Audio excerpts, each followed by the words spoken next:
자, 2차 부등식 봅시다.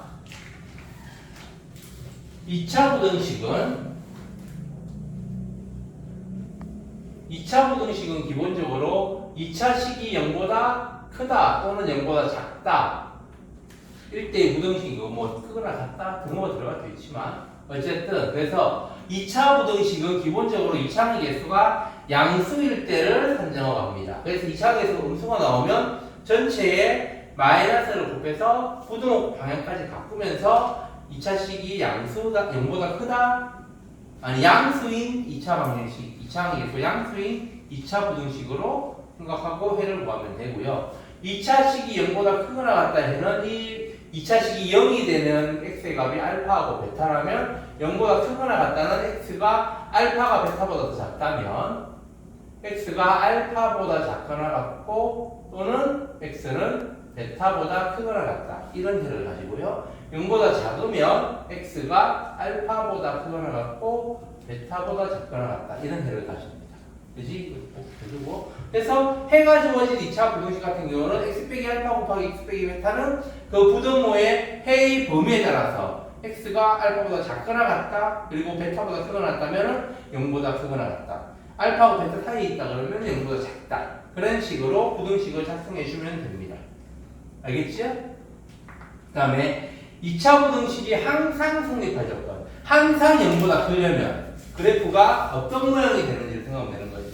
2차 부등식이 항상 0보다 크려면 그래프가 이런 식으로 존재해야 되니까 판별식이 0보다 작아야 되고 x축하고 안 만나야 되니까 그치? 그러니까 2차 방식 fx가 2차 부등식 fx가 항상 0보다 크기 위한 조건은 판별식이 0보다 작다. 이고 a는 0보다 커야 되는 겁니다.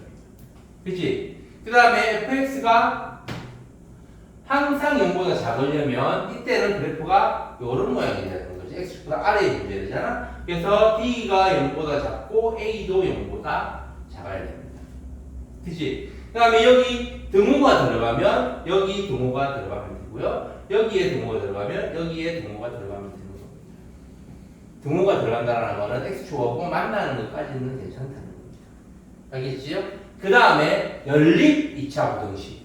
연립 2차 부등식은 연립 1차 부등식과 마찬가지로 각각 해를 구한 다음 겹치는 부분을 연립 부등식의 해로 정해주면 되는 겁니다.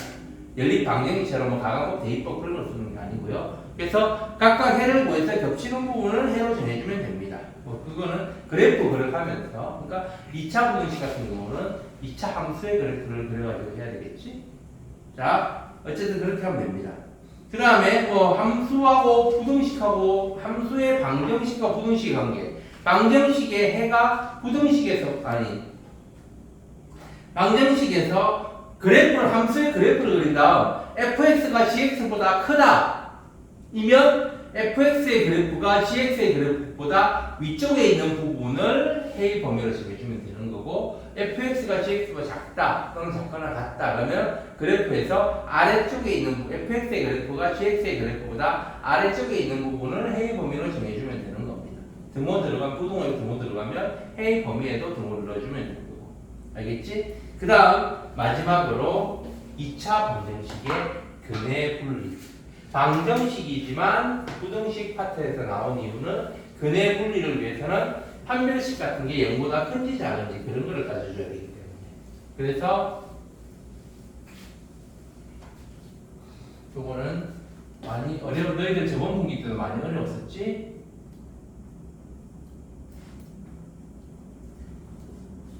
(2차) 방정식의 근해 분리와 2차 방정식의 해의 부호.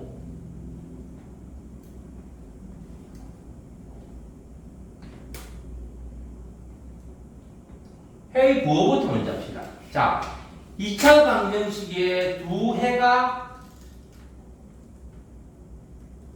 모두 양수일 때, 즉 서로 다른 두 양근을 가진다. 그러면은 뭐 서로 다른 두 양근일 수 있고 같은 양근일 수 있습니다. 중근일 수 있어요. 어쨌든 해가 모두 양수이다. 그럼 우리가 뭐를 봐야 될까? x축하고 만나야 되니까 판별식이 이게 서로 다른 양수라고 해봅시다. 그럼 판별식이 0보다 커야 됩니다. 만약에 그냥 양수다 그러면은 등호까지 곱하면 되는 거예요. 중호까지도. 알겠지? 그 다음에 판별식이 0보다 커야 되고 그 다음에 두 그래프의 모양을 보면 이게 어떤 모양이 되는 거야? 이게 y축일 때 이런 식으로 만나야 되는 거지. 그치? 그러면 축의 방정식은 당연히 y축보다 오른쪽에 있게 됩니다. 그치? 그러면 우리가 축의 방정식은 이차 함수에서 축의 방정식은 여기를 알파하고 여기를 베타라고 하면 알파하고 베타의 한가운데가 축이지. 그래서 축의 방정식 2분의 알파 더하기 베타 또는 마이너스 2a 분의 b 2차 방정식의 일반형으로 보면 마이너스 2a 분의 b 요게 0보다 큰 겁니다. 축이 y축보다 오른쪽에 있어야 돼요. 알겠지? 그 다음에 마지막으로 두 건의 합이 알파 더하기 베타 요거는 방정식의 개수의 관점에서 보면 마이너스 a분의 c지. 요것도 0보다 커야 됩니다. 알겠지요? 그 다음에 두 번째로 두 해가 모두 음수일 때 a분의 c가 아니고 두 건의 곱이 a분의 c가 a 더하기 c가 아니고 a 곱하기 c a 더하기 b는 여기 나오니까 두 해가 모두 음수일 때는 a분의 c 플러스 a분의 c가 0보다 큰 거지. 두 해가 모두 음수일 때는 이때는 이런 경우잖아. y축보다 더 왼쪽에서 이렇게 만나는 거지. 그래서 판별식 d가 0보다 커야 되고 그 다음에 축은 왼쪽에 있어야지. 요게 2분의 알파 더하기 베타 개수의 근과 개수의 관점에서 보면은 마이너스 2a분의 b 요게 0보다 작아야 됩니다. 그 다음 두 건의 곱 알파 곱하기 베타 ac가 아니고 알파 곱하기 베타 이게 a분의 c지. 요것도 0보다 이거는 0보다 둘 다 음수니까 커야 됩니다. 그 다음에 세 번째로 두 근이 부호가 다를 때 하나는 양수 하나는 음수 이때는 다른 거 다 따질 거 없이 요거만 보면 됩니다. 알파 곱하기 베타가 0보다 작다. 즉 a분의 c가 0보다 작다. 그러면 이걸 만족하면 판별식은 당연히 0보다 크게 되고 축은 어떤 쪽인지 모르니까 볼 교류할 수가 없는 거고 만약에 이건데 양근의 부호가 양근의 절대값이 음근의 절대값보다 크다 즉 이런 식으로 돼 있다 그러면 축이 오른쪽일 테니까 요거를 따져주면 되는 겁니다. 알파 2분의 알파 더하기 베타 또는 마이너스 2a분의 b가 0보다 크다 해주면 되는 거예요. 음근의 절대값이 양근의 절대값보다 크다 그러면 마이너스 2a분의 b가 0보다 작다 해주면 되는 겁니다. 알겠지요? 자, 이게 2차 방정식의 근의 부호. 그 다음에 근의 분리 문제는 두 근이 알파보다 큰지, 어떤 수 p보다 큰지, 또는 p보다 작은지, 또는 두 근 사이에 p가 있는지를 확인하는 게 근의 분리 문제. 그래서 첫 번째 두 근이 모두 p보다 크다. 그러면 그래프를 그려보면 P가 이쪽에 있을 때 그래프가 이런 식이어야 되는 겁니다. 알파하고 베타가 이렇게 있다고 하면. 그치? 그럼 이때는 우리가 뭘 따져? 당연히 두 근을 가지니까 D가 0보다 크다 해야 되고요. 카타도 됩니다. 카타도 우리가 풀 수 있는 거니까. 그 다음에 FP의 값이 P보다 크면 이렇게 돼야 되니까 FP가 0보다 큽니다. 그치? 그 다음에 두 근이 모두 P보다 크니까 두 근의 합 알파 더하기 베타도 P보다 크게 돼요. 그럼 축의 방정식도 P보다 크겠지. 그치? 2분의 알파 더하기 베타도 P보다 큰 겁니다. 그 다음에 두 번째로 두 근이 모두 P보다 작다. 그러면 그래프가 이런 식으로 되는 거예요. 그치? 그러면 이것도 두 근을 가져야 되니까 D가 0보다 크거나 같아야 되고 이번에 FP도 0보다 큰 겁니다. 다만 두 근의 합이 알파 더하기 베타 또는 축이 P보다 2분의 알파 더하기 베타 요게 P보다 작아요. 알겠지요? 그 다음에 세 번째 두 근 사이에 P가 있다. 즉 P가 이렇게 있으면 이런 식으로 해가 존재한다는 겁니다.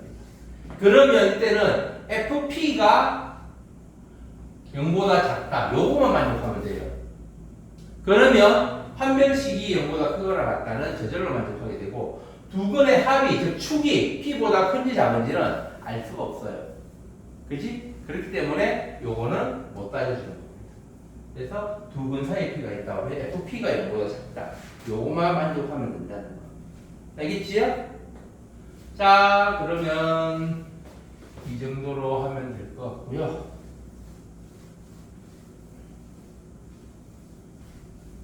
이게 쌤이 알파 더하기 베타로 표현했지만 축의 방정식 마이너스 2의 분의 b 또는 2분의 알파 더하기 베타 이것도 다 마찬가지입니다.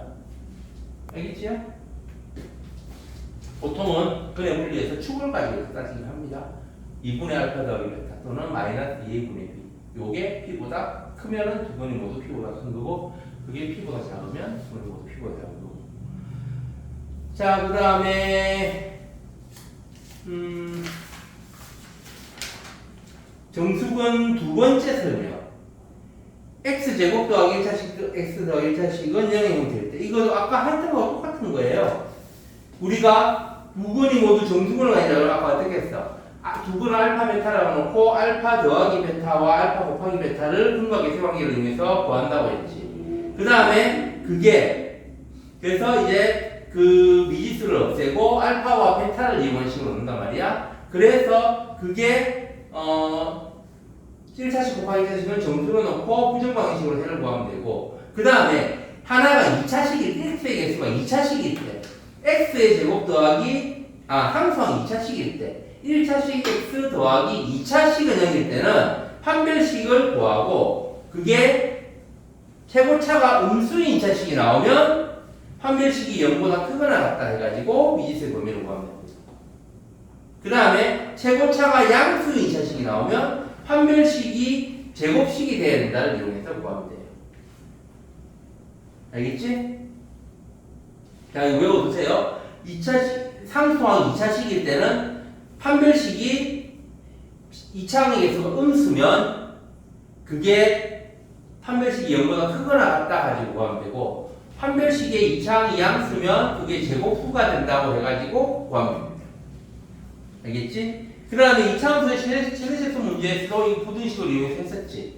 그래서 2차함수의 최대sek수 문제도 부등식을 이용해서 일단 먼저 범위가 제한되면 거기에서 그 표준형으로 바꾼 다음에 그 꼭지점의 좌표가 그 범위 안에 들어가는지 안 들어가는지 따져가지고 구하면 되는 겁니다.